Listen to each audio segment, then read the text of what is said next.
Di dalam hadis Bukhari dan Muslim, Rasulullah SAW mengatakan, "Idza sami'tum al-muadzin faqulu mithla ma yaqul."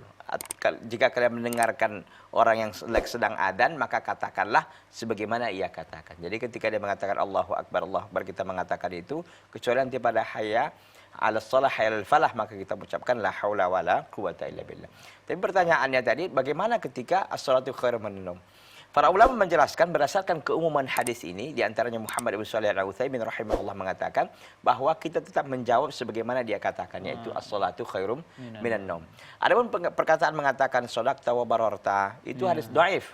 Hadis dhaif tidak bisa kita jadikan sebagai landasan dalam beramal. Atau mengatakan juga tetap kita bacakan la haula wala quwata illa billah. Karena mengikuti hayal shalah hayal falah itu tadi kan, jawabannya kan la haula wala quwata illa billah. Itu juga lemah. Yang benar adalah kita tetap mengatakan sebagaimana dia katakan, yaitu as-salatu khairum minan naum. Wallahu taala alam.